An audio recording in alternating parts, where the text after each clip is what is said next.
Засамт сонроо 48-аас 48 төгс зурлалын шинэ бичлэг эхлэхэд бэлэн болсон маань дэлхийн аварга шалгаруулах тэмцээн эхлэхэд тун ойрцсон тул одоо үлдсэн дугаарууд маань араас маш хурдан гарна шүү та хэд манд идэвхтэй үдцгээгээр дэлхийн аваргын дундуур бас одоо тоглож байгаа улсуудын өдрүүдэд тааруулаад бас одоо гарсан дугааруудыг шинжилж сэргээж бас үзээрэй хэрвээ үзээгүй хүмүүс байл санал болгоорой. За одоо чинь өнөөдрийн дугаар бол мэдээж өмнө солонгостой холбоотой дугааргаа тэгээ өмнө солонгосын тоглолтуудаа өдөр дээр та хэд манаас бусдаа санал болгож үзээрэй. Нээлтийн хэсэг буюу одоо A хэсэгт орсон байгаа. Мексик, Өмнөд Африк болон Чехийн шгшоогтой нэг хэсэгт орсон байгаа. За тэгээд өнөөдөр солонгосын хөлбөмбөгтэй холбоотой нэгэн сонирхолтой түүхийг бол ярихаар бэлдсэн байна.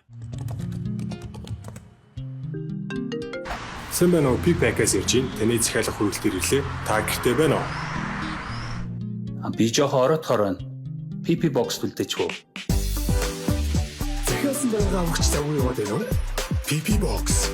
Таны шинэ 24 хаяг. 48-аас 48 төгс зураг бичлэгийн ивент итгэгч дэлхийн аварга шалгаруулах тэмцээний аль биесны хамтрагч Coca-Cola. За Coca-Cola-гийн хувьд бол дэлхийн аварга шалгаруулах тэмцээнтэй холбогдуулаад no sugar бүтээгдэхүүнүүд нь тусгай шошготойгоор бол гарч шинжлэгдэж байгаа. За та хэд маань тэгээд MCS Coca-Cola-гийн бүх төрлийн ундааны бөглөөнд дор байгаа ийм кодыг бол одоо QR кодыг iCoke app-д уншуулад хөлбөмбөгийн мини тоглоом тоглоод оноо цуглуулах боломжтой. За тэгээд цуглуулсан оноогоор 7 хоног бүр хамгийн өндөр оноотой эхний 1000 хэрэглэгч шагналтай ундаа, бренди мерч, өргөө кино театрын 10,000 төгрөгийн эрх, Имартын 20,000 төгрөгийн эрх, Пицца хатын 10,000 төгрөгийн эрх гэх мэт олон шагналуудыг бол эхний 1000 хэрэглэгч хүртэн. За сар бүр хамгийн өндөр оноотой 10 хэрэглэгч супер бэлэг очно. За тэрэнд iPhone 17, MacBook Neo, PlayStation 5, Nintendo Switch, DJI-ийн drone, Haier брендийн 50 инчийн телевизэр зурагт. За тэгээд Osmo Pocket Creator Combo. За тэгээд 11-р үеийн iPad гэх мэт одоо супер шагналуудтай байгаа. За тэгээд iCoke app асаагаад янчэн ингээд дарангуут QR унших гарч ирж байгаа. За тэгээ app-аар энийг уншуул. За тэгээд уншуулангууд ийм тоглоом гарч ирнэ. Маш энгийн. За тэгээ энэ тоглоомороо за би та хэд бүр яг лайв тоглоод үзүүлье. Алдчихлаа. За ингээд нэг удаа уншуулсан QR-аар бол хідэн ч оноо авах боломжтой. Хийгээл гол оруулаад байвал оруулаад байна. Нэг тоглох хэрэг авч байгаа гэсэн үг байхгүй нэг бүглөөгөр тийм ээ. Өдөрт дээдл нь 10 удаа тоглох боломжтой байна. За тэгээ ундаа хоцсон тохиолдолд 7 хоног болгон ядчих таа гэсэн шүү дээ. Тэгээд ундаа хоцсон тохиолдолд iCoke app-ийн түүх хэсэг дээр гарч иж байгаа QR кодыг нь CU-гийн кассан дээр уншуулаад шагналаа авчих юм байна. За тэгээ бусад бэлэг болон ваучерыг өргөө нэг кино театрын 3 давхрт барилах iCoke бэлэг олгох цэгээс авах юм биш үү. За тэгээ лидерборд дээр бол одоо шагнал байранд явж байгаа хүмүүс нь ингээд тодор бол одоо ялгараад харагдаж байгаа. За би тэнцээ одоо 0 оноотой доор нь явж байна. Оноогоо сайжруулах хэрэгтэй. За ингээд iCoke app-ийн хүрээнд явагдаж байгаа энэ урамшуул та хэд маань идэвхтэй оролцоорой. Тэгээд MCS Coca-Cola компани бүх төрлийн ундааны бөглөөний доор бол одоо энэ iCoke app-д бол одоо оролцож энэ урамшуулд оролцох боломжтой байгаа шүү. За мэдээж Pickback Freshback-ийн хамт олон маань ивент итгэгчээр ажиллаж байгаа. Ингээд 2 ивент итгэгчтэй энэ сизон дуустал буюу 48 улсын бүх дугаарыг гарч дуустал хамтран ажиллахаар болж байна. За өнөөдрийн дугаар.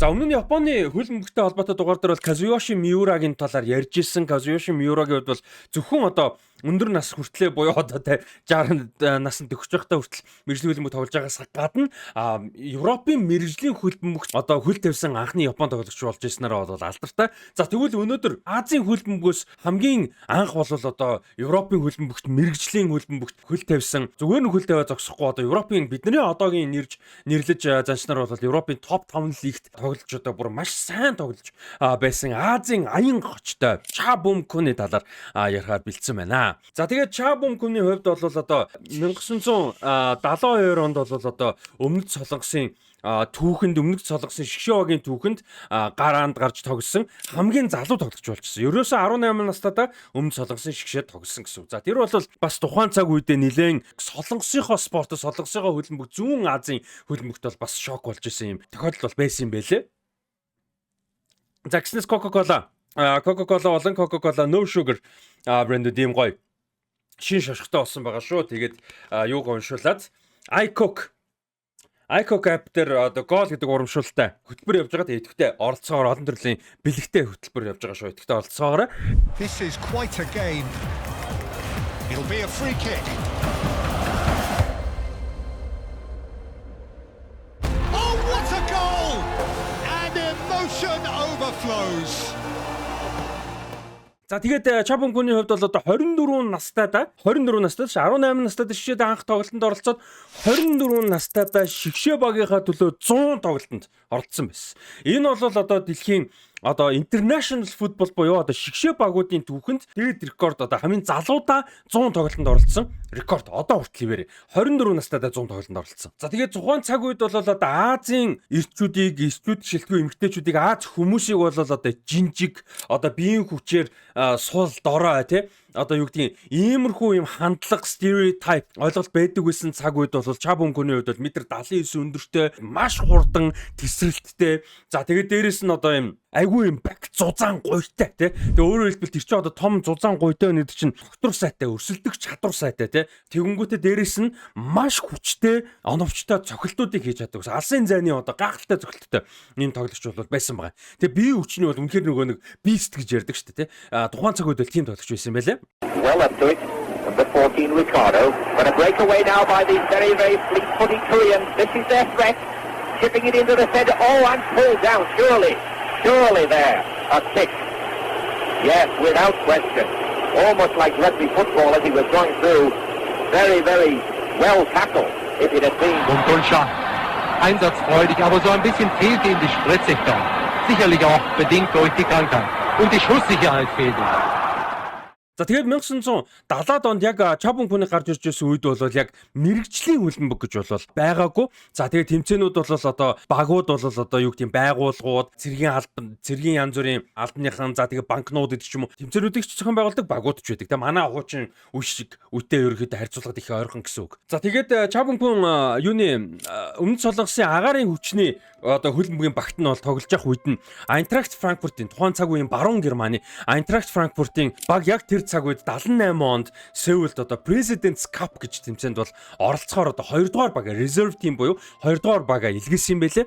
За тэгээд тэр үед нь бол агаарын хүчний багийн довтлогч хин Чабонкун бол одоо Айнтрахт Франкфуртын 2 дугаар багийн эсрэг тоглолтод бол оролцоод үнэхээр гайхалтай тоглолтыг үзүүлсэн, хамгаалтыг бол одоо будаа болгосон тийм үнэхээр ажилгүй болгосон юм байлээ. Тэгээд тухайн үед одоо бага ахалж яг одоо солонгос нэрсэн багийг ахалж исэн Айнтрахт Франкфуртын туслах дасгалжуулагч бол энэ тоглогч бол үнэхээр гайхалтай тоглогч байна. Европ руу энэ тоглогчийг авчих хэрэгтэй байна гэдэг юм шийдвэрт бол одоо хүрд боломжийг хайж эхэлсэн юм байлээ.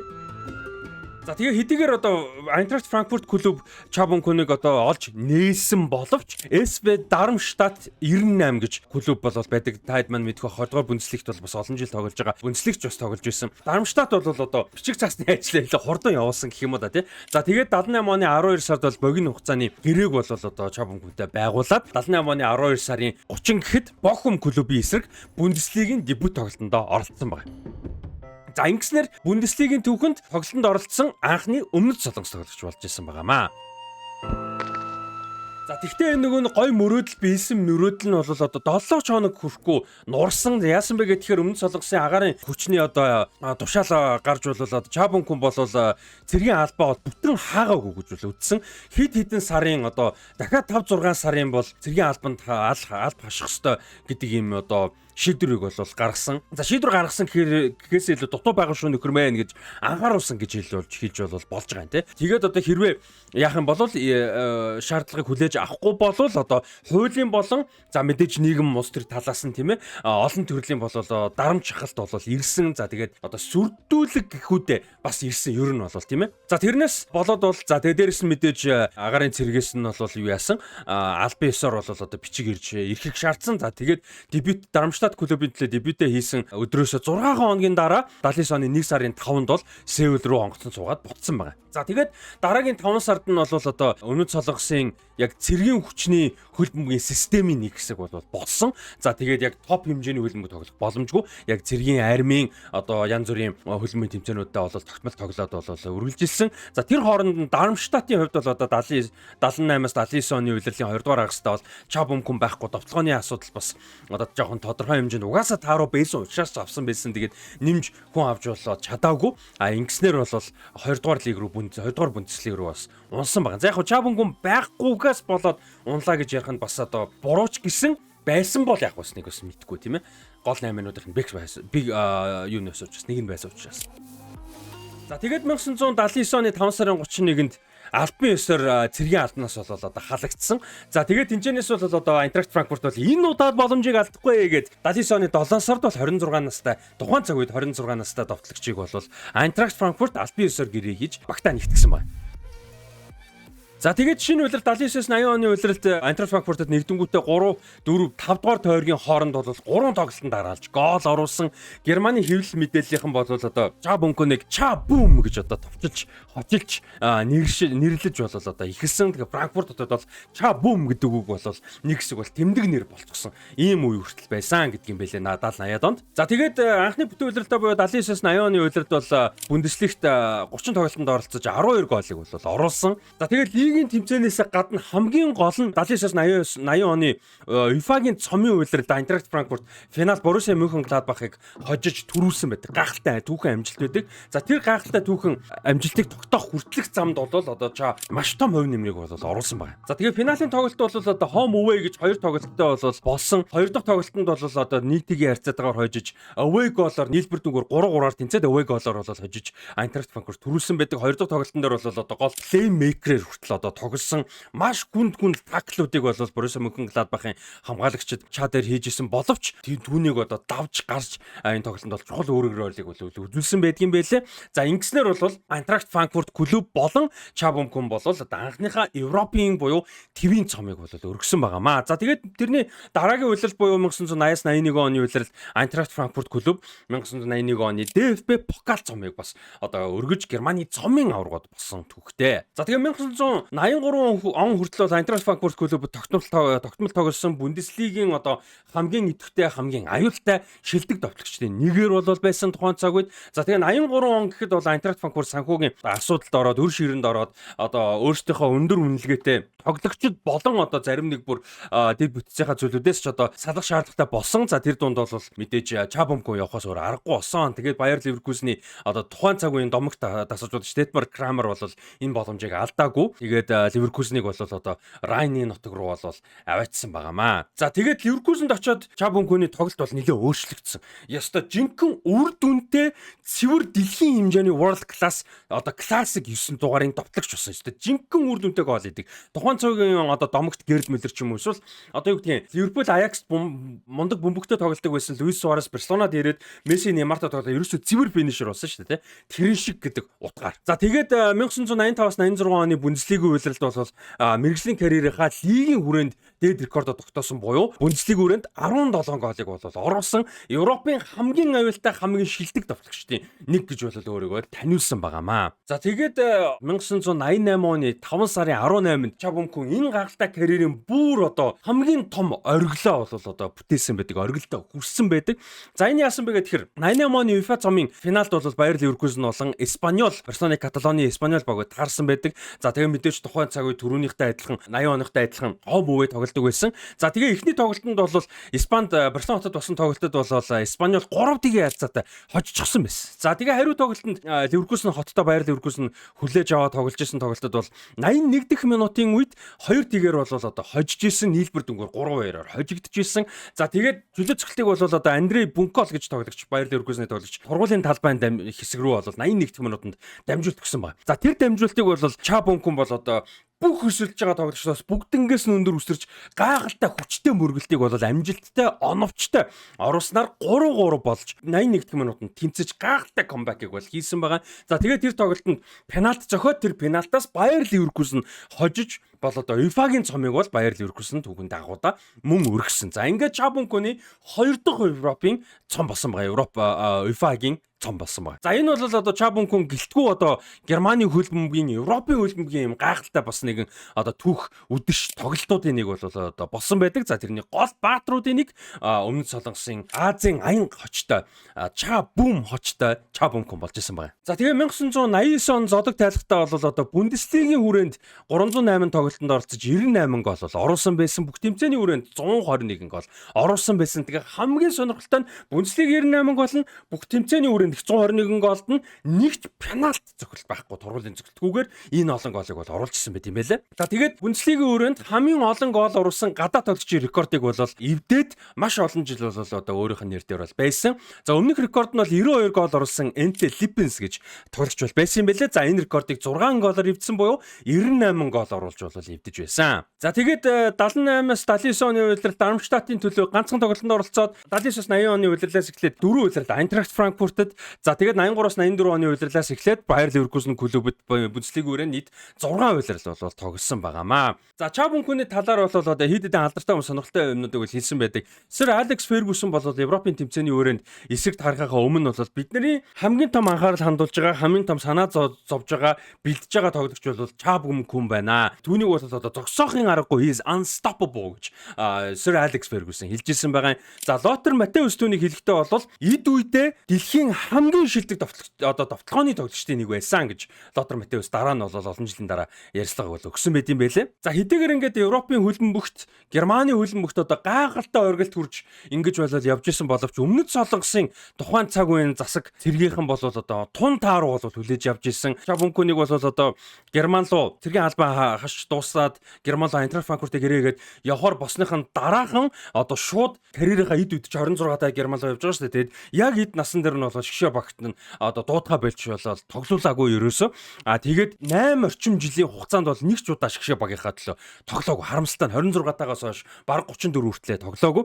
За тэгээд хамгийн сүүлд буюу 1986 оны дэлхийн аварга шалруулах тэмцээний эрхийг аваад ороход бол Солонгосын шгшээг ороход Чабункунийг бол дуудаж 86 оны дэлхийн аваргад бол одоо сүүлчийн шгшээ багийнхаа төлөө сүүлчийн тоглолтуудаа бол хийж исэн байт юм байлээ. За тэгээд Чабункуны хувьд бол 1972-оос 78 оны хооронд бол одоо 133 тоглолтод шгшээ багийнхаа төлөө оролцож 58 голыг бол оруулаад байсан. Тэгээд харамсалтай нь карьерийнхаа эд үед бол шгшээ багийнхаа төлөө тоглож чадаагүй. Тэгээд 1986 оны дэлхийн аварга шалруулах тэмцээнээр 3 тоглолтод оролцоод шгшээгээс зодог тайлсан. Мэргэжлийн карьертаа бол шгшээгийнхаа төлөө 136 тоглолтод оролцоод 58 голтой бол одоо карьераа дуусгасан байгаамаа. За ингээд одоо цагт бид нар одоо хөлбөмбөгт бол мэдээж Сон Хюнмин ч юм уу одоо юу гэдгийг магадгүй 2000 оны их үед хөлбөмбөг үзчихсэн хөлбөмбөгийн фанатууд бол одоогийн Солонгосын шоуыг тасалжуулж байгаа Хон Минбо гэдэг ч юм уу тоглогчдоор бол бид нэр сайн мэддэг тийм ээ. Гэтэл хиний хувьд бол одоо Чабункуны хувьд бол яг хөлбөмбөгийн хүрээнд Азиудын хүрээнд Зүүн Азиудын хүрээнд бол эхний том супер хот бүр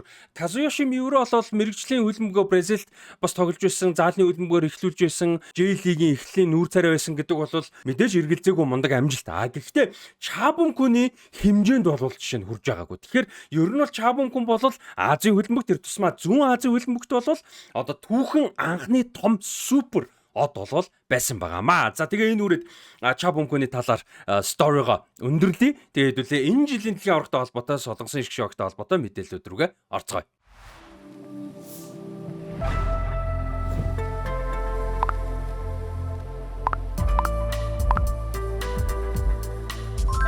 $60,000-аас дээш хүргэлт үнэгүй 100 болон 200,000-аас дээш худалдаа авалтанд бэлэгтэй.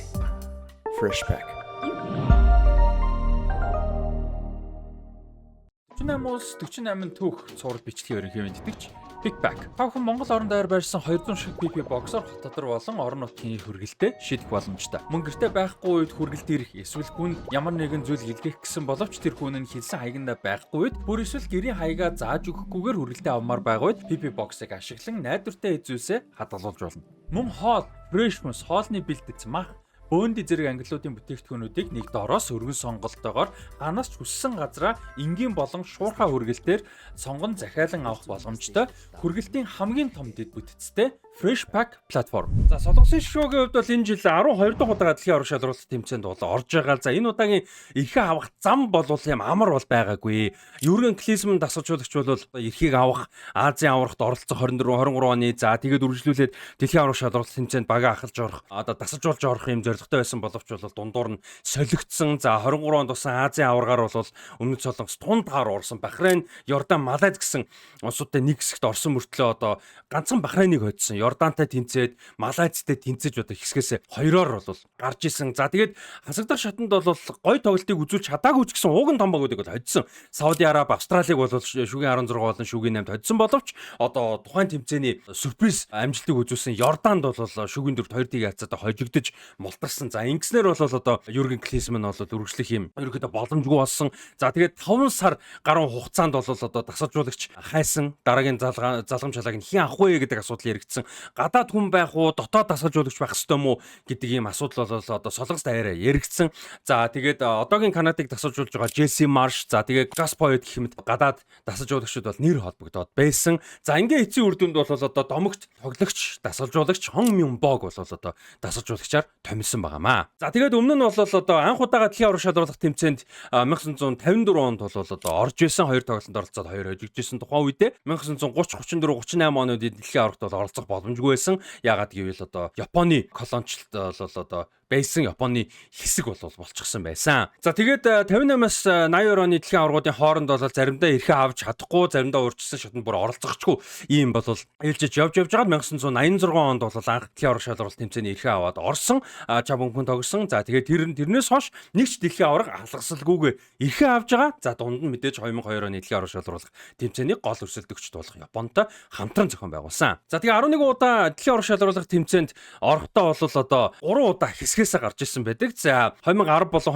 2022 оны дэлхийн аварга шалралт тэмцээнд шүгэн 16-аас мултарч ирсэн бол 2002 онд 4-т орж ирсэнээр бол алдартай. За гэхдээ Солонгосын хувьд замдаа Испани, Италиг хоцсон тоглолтууд төр нэлээд шүүгч асуудал гарсан байдаг. Тэгээд тэрүүгээр бол одоо бас жоохон шүгэн 4 хүртэл явсан амжилт нь бол жоохон одоо барцтай гэх үү, хар толбтой гэх үү тийм ээ.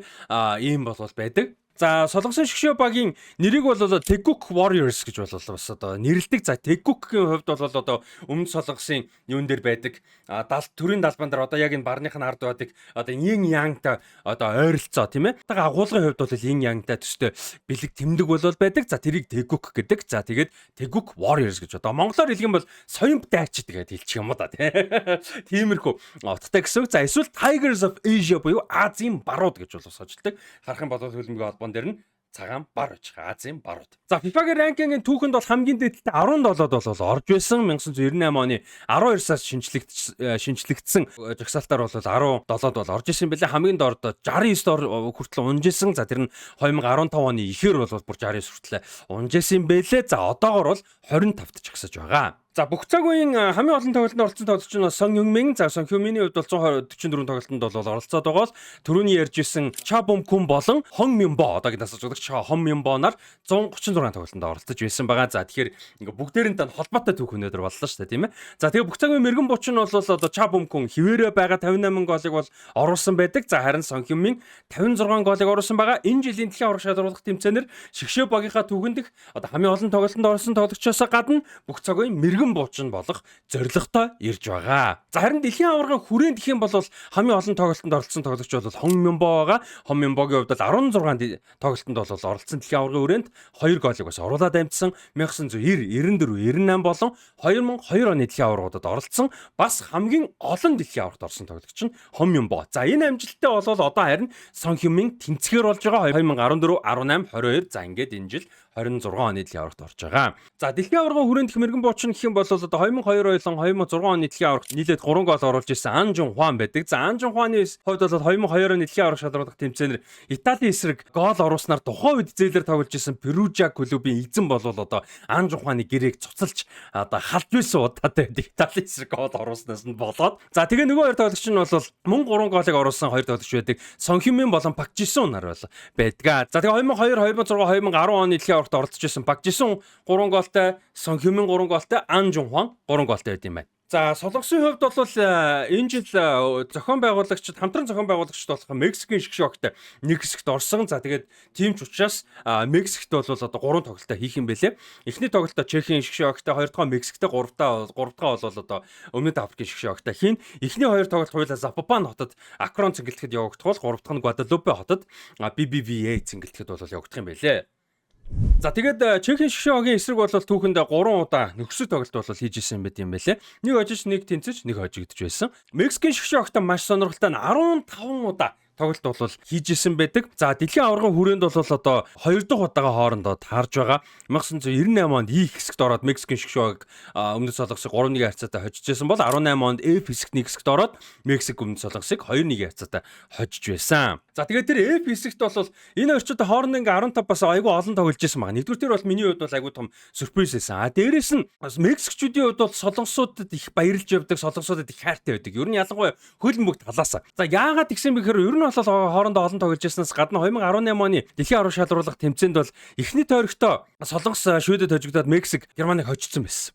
За хоёр дахь тойрогт Мексик солонгосоо хожоод Герман Шведэд хожицсон байсан. За ингээд ийм нөхцөл байдалтайгаар сүүлийн тойрог бол явагдсан. За тэгээ Мексик Шведтэй, өмнөд солонгос Германтай тогсон. За Мексикийн хувьд бол одоо Шведтэй тоглох үр дүн болвол чухал ч гэсэн гол нь нөгөө талд солонгос Германыг хожих үгүй бас айгүй чухал юм нөхцөл байдал байсан. За тэгсэн чинь Мексик өөрөөсөө Шведэд 3-1 харьцаатай хожигдсон. За харин солонгос Германыг 2-1 харьцаатай хожсон. Сүүлчийн голыг одоо Мануэль Нойроос бөмбөг таслаад тоглоонд оролцсон байсан Мануэль Нойроос бөмбөг таслаад солонгос гол оруулж болол хэдийгээр солонгос анхны хожлоо авж байгаа буюу хэсгээс мултарч исэн ч гэсэн нэгдүгээр Германыг хожих том амжилт байсан. Хоёрдугаар солонгос Германыга хоцсноор Германа хөтлөөд сайхан хэсгээс мултраад Шведэд 3-1 хожигдсон. Мексик хэсгээс 6 оноотой болол гарч байсан. Хэрвээ Герман хожсон бол одоо Мексик мултраад Герман Шведээр гарах байсан. За ийм ч учраас бол одоо Мексикийн фанатууд бол хөлбөмбөг талаасаа бол өмнөд солонгосын одоо тоглогчдод өмнөд солонгост бол маш их баярлж явдаг.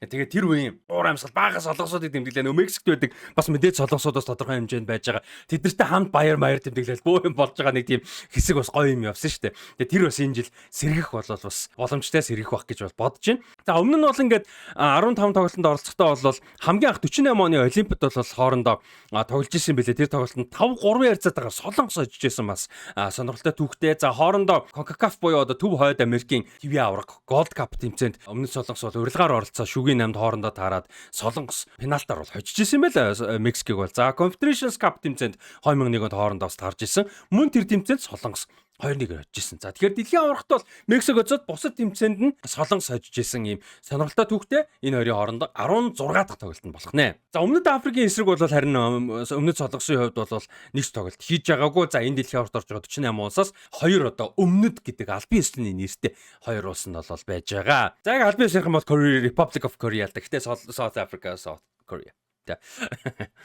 За тэгээ эцсийн бүрэлдэхүүн бол нэрлэгдсэн байгаа. Ер нь яг дутуу одоо гэмтэл бэртэлтэй ч юм уу тийм эсвэл дуудагдаагүй том чухал тоглогч бол байхгүй. Ерөнхийдөө жоохон сулдуу бүрэлдэхүүн бол ирж байгаа багийн ахлагч Ижэсүн сүүлийн том тэмцээнд байх магадлал өндөр байгаа. 27 онд Азийн аварга Азийн аваргад орох уугүй багийн үнцэн ахлагч 10 дугаартай Майнцд тоглодог Ижэсүн бол явж байгаа. За тэгээ мэдээж Икангийн, Сонхюмийн одоо Хван Ичан гэх мэт одоо том клубуд тоглож байгаа тавчлагтай тоглогчд байгаа. Хамгаалтан дээр бол Ким Минжэ гол тоглогч нь байна. Ойлгомжтой. За хаалгачаар бол FC Токио тоглодог хаалгач Ким Сэн Ю тоглох уу эсвэл одоо улсаа HD клубуд тоглодог Жо Хин Вoo тоглох уу гэдэг бас сонирхолтой. Ерөнхийдөө урчсан юуг харж байхад бол Ким Сэн Ю буюу одоо FC Токио тоглодог 35 настай туршлагатай хаалгач тоглох болов гэсэн таамагтай бол байж байгаа. За тэгээд бидний таньдаг одоо супер одууд цөөхөн боловч одоо Европын топ лигүүдэд сайн клубуд, сайн лигүүдэд тоглож байгаа олон тоглогчд бол байгаа. За тэгээд Хван Ин Бьон Бэжин за одоо Фейнордод энэ жил маш сайн тоглож байгаа. Birmingham City тоглож байгаа Pike Sung-oh гэд